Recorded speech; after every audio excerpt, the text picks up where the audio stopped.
Welcome to all.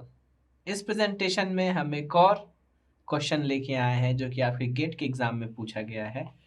क्या कहा जा रहा है? An inward flow reaction turbine, the velocity of flow at inlet is 2 metre per second. Velocity of flow दिया है, मतलब वीएफ दिया है। इनलेट पे कितना? 2 metre per second. If the runner blade makes an angle of 30 degree to the tangential velocity of direction, मतलब क्या दिया है अपने को? Alpha is equal to 30 degree. Alpha is equal to कितना दिया है? 30 डिग्री दिया है।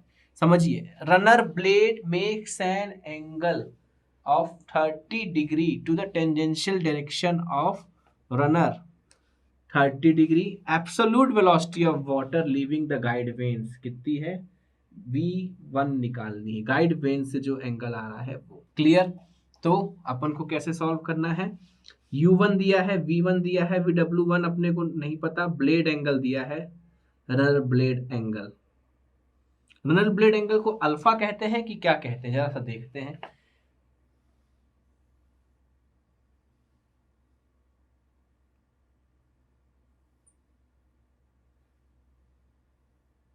vw1 ये हो गया आपका, ये v1, ये vf1, और ये यहां से आपका क्या मिलेगा? ये vr1। ये एंगल अल्फा, ये एंगल बीटा, ये एंगल हो गया। इतनी जरा समझिए, ध्यान से पढ़िए।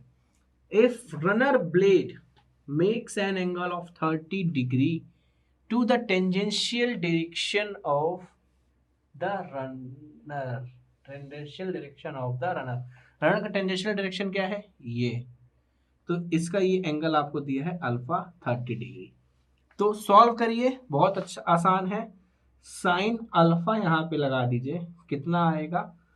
Sign alpha is equal to V F one upon V one, V F one upon V one. अपने को निकालना क्या है? वी वन निकालना है। तो साइन अल्फा अपन ने लगा दिया, तो अपने को क्या मिल गया? यू कहाँ पे होता है? यहाँ पे ये यू होता है।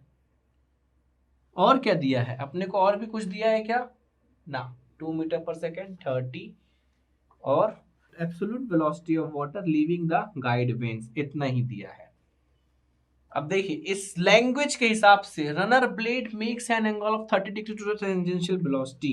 तो ब्लेड एंगल कौन सा होता है? बीटा होता है। लेकिन यदि बीटा होता तो गिवन डेटा के हिसाब से क्या आप v1 निकाल पाते? जरा सा चेक करिए। टेन बीटा लगाते यदि हम, tan beta is equal to क्या मिल जाता है अपने को? vf1 upon vw1 minus u1। ये दोनों नहीं है, खत्म, खारिज। ये बस है और ये बस, इन दोनों चीज नहीं है। कॉस बीटा लगाते यदि अपन लोग तो क्या होता? Base upon hypotenuse. तो br1 भी नहीं है, ये भी नहीं है, बात खत्म। साइन बीटा लगाते यदि अपन लोग, sine beta is equal to vf1 upon vr1, ये भी नहीं है। मतलब लैंग्वेज के हिसाब से तो जो एंगल दिया है वो बीटा होना चाहिए, लेकिन बीटा तो एक कारण अगर है तो अपन लोग v1 निकाल ही नहीं पाएंगे। तो इसलिए अपन इसको अल्फा ले लिए। अल्फा ले लिए तो sign 30 is equal to vf1 कितना है अपने पास? 2 अपॉन 1 v1। साइन 30 1/2, तो v1 यहाँ से अपना निकल गया 4 मीटर पर सेकेंड, जो कि ऑप्शन में अवेलेबल है।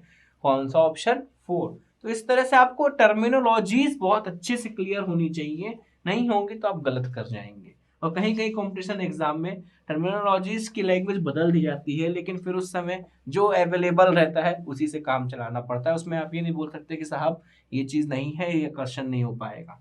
जो अवेलेबल उससे काम चलाना पड़ेगा। आई होप आपको क्लियर हुआ होगा। Thanks for paying your attention.